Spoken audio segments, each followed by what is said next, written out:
Bonjour à vous, je ne m'attendais pas à ce que vous soyez aussi ponctuel, aussi matinal, lorsque je vous ai proposé ce rendez-vous à Genève où je suis de passage.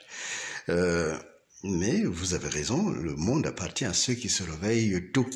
Et je pense que plus particulièrement ce monde actuel est un monde qui demande que l'on puisse précéder l'aurore. Et donc c'est pour cela que je vous reçois dans ce bel hôtel de Genève où nous avons déjà été lorsque nous étions venus ici pour la conférence sur le génocide et l'Ari au Congo. Je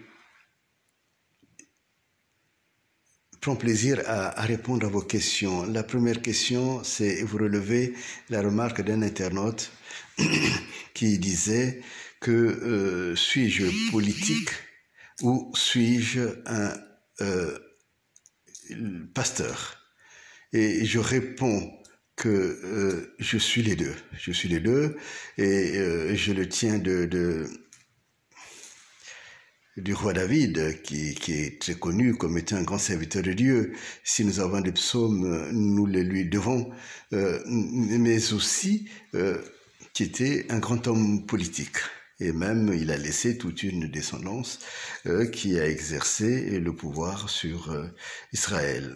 Donc, j'ajoute à cela que longtemps j'avais résolu ce problème.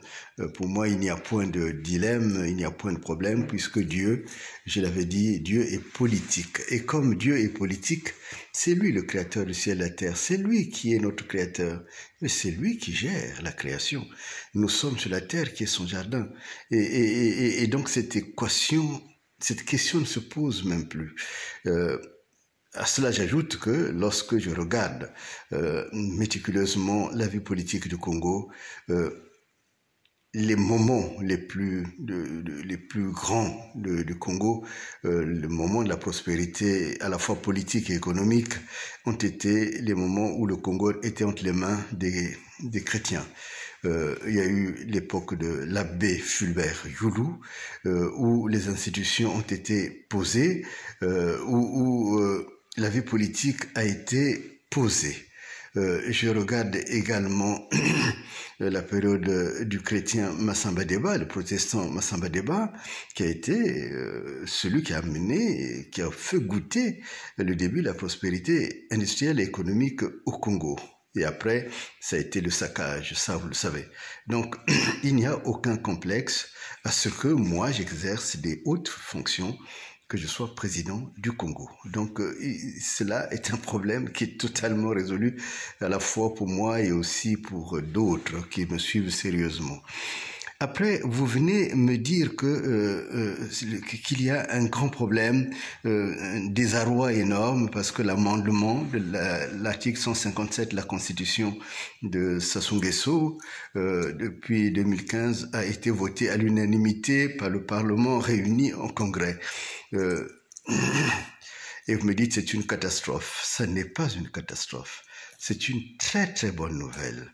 En quoi elle est une bonne nouvelle? Parce que, au fond, quand il lui disait qu'ils ne viennent que pour l'argent et ils ne viennent que pour le pouvoir, si vous regardez bien, tout ce que ça soit fait, c'est uniquement pour le pouvoir.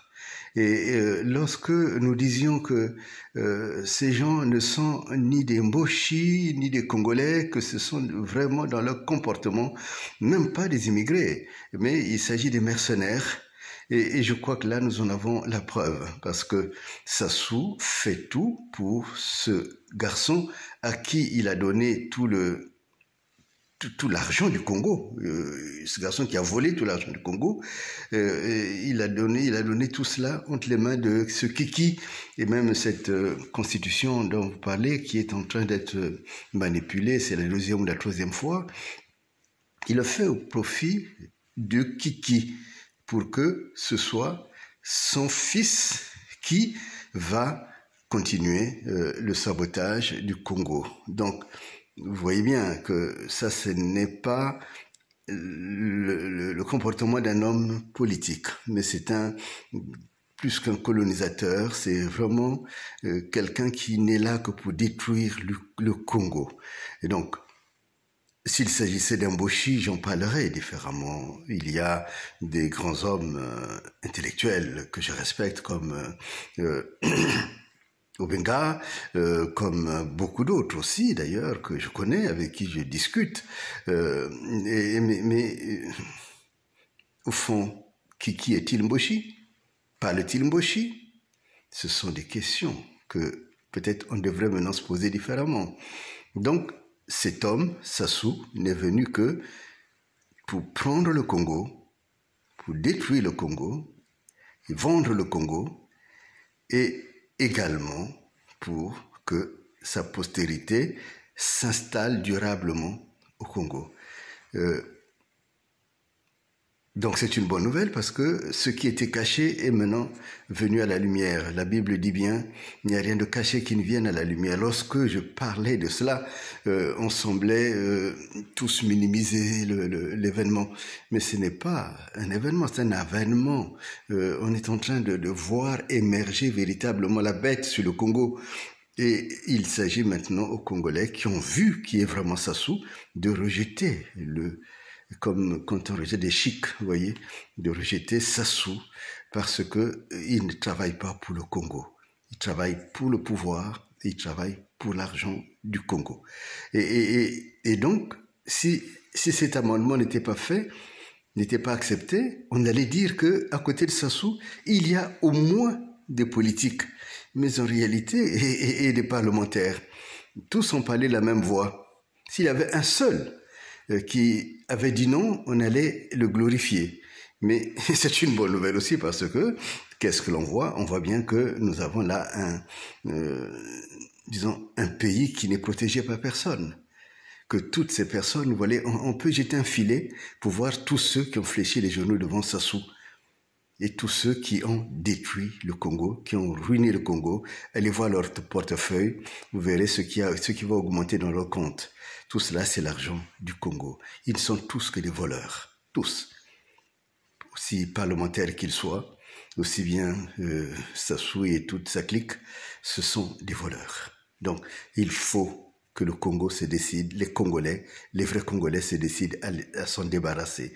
J'ai vu qu'à côté de cela, il y a eu quelqu'un comme Boukadia qui tout d'un coup s'est glorifié, qui parle sur les réseaux, qui fait même une liste. Mais en réalité, ce qui se passe, c'est que Boukadia, on a dû lui promettre, comme Sassou lui avait promis le poste de Premier ministre, c'est le fameux coq qu'il réclame à tous, ou qu'il dit à tous. Maintenant, il en est content, il croit que maintenant il va être le Premier ministre de Kiki. C'est encore, il va se faire gruger, et cette imbécilité n'est pas de la politique. Et j'ai vu qu'il a dressé toute une liste de gens. J'espère que tous ne sont pas membres du poulailler de Sassou Nguesso. En tout cas, on voit parmi eux ceux qui ont tué des corbeaux. Et parmi ces corbeaux, il y avait mon oncle. Ça, peut-être on ne le sait pas. Il y avait mon oncle, donc je suis au courant de cette affaire. Et c'est une affaire que je suis et que je suivrai. Donc maintenant, il faut revenir au sérieux de la politique. La politique est autre chose que ce désordre que Sassou a introduit au Congo. Et toutes ces constitutions n'ont été faites que pour l'argent et que pour le pouvoir. Et c'est pour cela que moi je promeus la Constitution de 1992. Vous savez, les grandes institutions, les grandes nations, il y a longtemps, ils ont des constitutions qui respectent. Vous savez que les États-Unis, leur constitution, elle date de 1787. Elle a été appliquée à partir de 1789. Et jusqu'à présent, on ne l'a pas changée. C'est là qu'on voit l'âme d'un pays. La Constitution française, elle date de 1958. Elle est toujours en vigueur. Mais regardez les élucubrations de Sassou.